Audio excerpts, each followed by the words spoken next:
said, girl, why you keep calling? I said, girl, why you keep calling? Yeah. She said, I need a new whip. Yeah, cause I know that you still ballin'. She just wanna go back to the future, so I brought that girl a DeLorean. 21 minutes until I gotta go, so I told that girl I'm gonna slaughter it.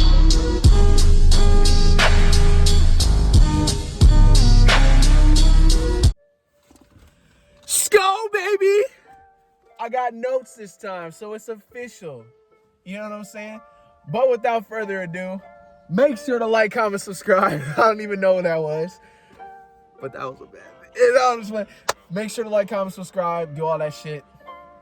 My name's Jiare, man. You already seen through the intro. You already seen through the title. Let's jump into this, man. So, basically, to give y'all some context, I'm getting mentored right now, and my mentor was telling me to read through Genesis, right? So I'm on chapter 2, which is basically just about like the creation of humankind, Adam and Eve, Garden of Eden, all that stuff. Pretty sure y'all are familiar with that, right? Right. But I really found a lot of things interesting in just like a couple of verses, and I'm gonna summarize it, and then I'm gonna go into my talking points, right? So let's jump into it. I'm juiced. I ain't gonna cap. I'm juiced. I am no preacher by any stretch, and I am no perfect man. I am a progressing man. Shout out to Michael Todd. I'm not perfect. I'm progressing. Remember that. I'm not on here to judge nobody. I'm not on here to cut anybody down. I'm on here to produce better and stronger people.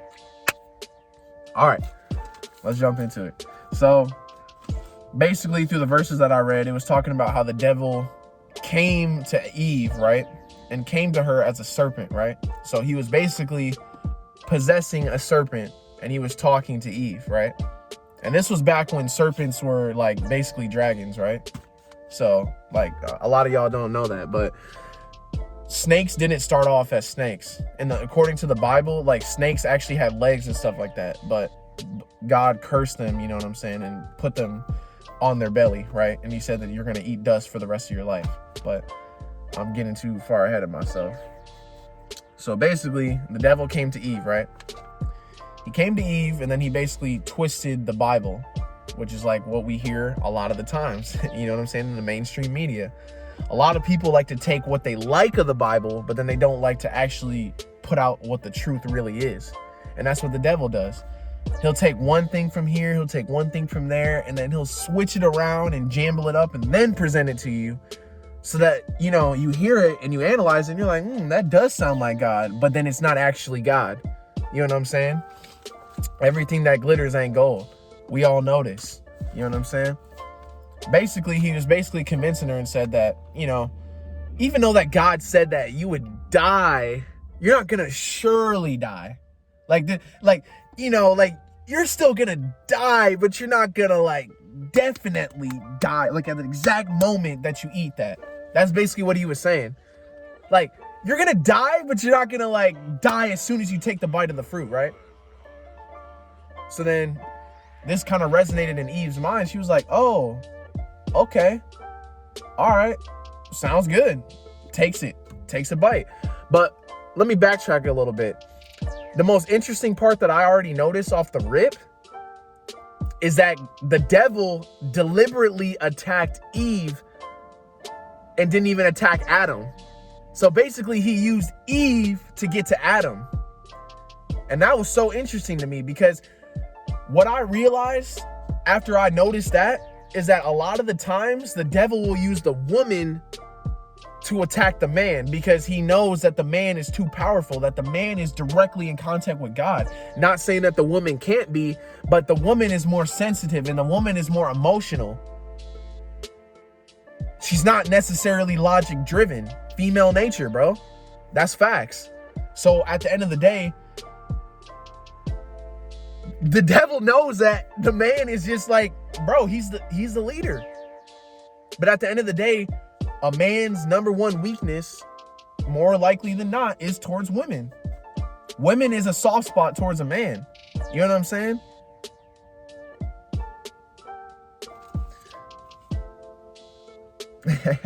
Right? So she ends up taking the fruit, right? And then she eats it. And then she ends up giving the fruit to Adam, the husband, who's a simp, right? We're going to get into that. He eats it. Boom. Their eyes are opened because it was the tree of knowledge of good and evil. So basically, they had the knowledge of God, damn near. You know what I'm saying? And literally, they realized that they were naked and everything, right? So then they basically put on clothes or whatever that they made out of leaves. And then they run away from God or whatever. And then God asks, this is where it gets interesting. And this is like the meat of the video. God asked Adam. He already knows because he's God, but he was just asking him, like, Adam, where are you? Because he knew something went down. You know what I'm saying? He's God. Adam, where are you? Right? And then Adam says, basically, I hid myself or whatever because I was naked. And then God said, why did you hide yourself? And who told you were naked? You know what I'm saying? And then God also asked, okay, why did you, did you eat the tree that I just told you not to? You know what I'm saying? Like, he specifically said after he created men and put them in the Garden of Eden, do not eat of this tree. This is out of all these trees and out of everything that's here that I provided for you, all the herbs, everything else, you know what I'm saying? Do not eat of this one tree that's in the midst of the garden. Just don't eat it, right? That's it. And then he still ate it. That's basically what God's saying, but then you still ate it, right? And then this is the most interesting part, and this is why I call Adam a simp, even though that he's all our ancestor. The fact that he tried to put the blame on his woman that God has given him, I was like, nah, bro. You're a beta. That's the most beta thing I've ever heard in my entire life. You put the blame on not only God for your decision that you made, and not only just that, but you put it also on the woman, the gift that he sent you. Nah, bro. This is where I go in. That is so beta, bro. Like, how weak of a man are you to blame somebody who blessed you with something, who gave you something, that was a part of you, that he made into something great to bring honor to you, when he didn't have to do any of that, and then you're going to throw it back on him in his face? Like, bro, own up to your responsibilities as a man, bro. Every man has a responsibility to become a leader in his own individual life. That is what we are created to be. We're leaders, bro. Step into that role. Don't ever blame anybody for your life. That's the number one sign of insecurity. And not only insecurity, but the number one sign of immaturity.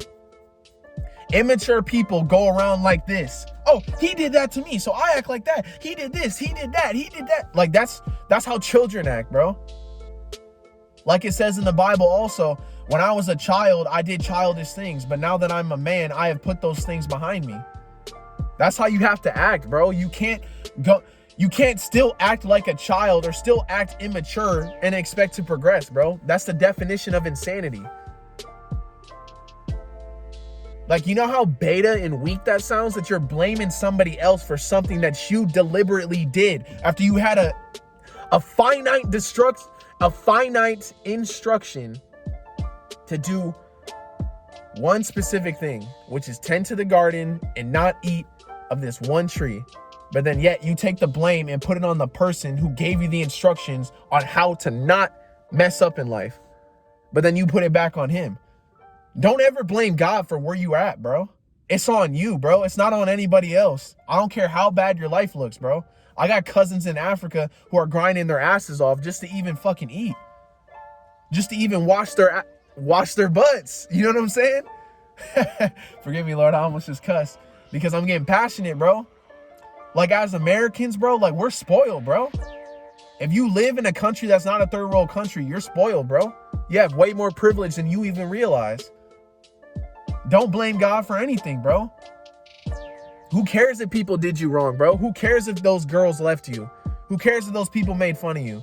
Who cares if you got cut from the team? That doesn't mean you're going to get cut from every single team. That doesn't mean every single woman is going to think that you're ugly. That doesn't mean every single woman is going to leave you and not see the worth in you. Just because you messed up one time. Just because you did this wrong. Just because you weren't the best. You know what I'm saying? Like, that's what I hate about this generation, bro, is everybody is so quick to put the blame on somebody else instead of just taking responsibility for themselves, especially women, bro. Because men by nature, we have to step up to the responsibility. There is no, men can't be victims, but women can. You know what I'm saying? That's why it literally shows it here in the Bible too. Literally, Eve blamed it on the serpent. Like, you heard what God said, bro. You heard what God said. He said, don't eat of the tree. So if you have something, some foreign person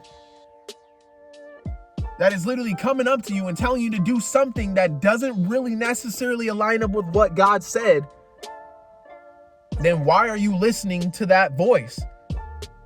If anything, Eve should have came up to her husband and been like, yo, like, this creature over here is trying to tell me something. You know what I'm saying? I don't know if I should do this. It's not agreeing with what God said.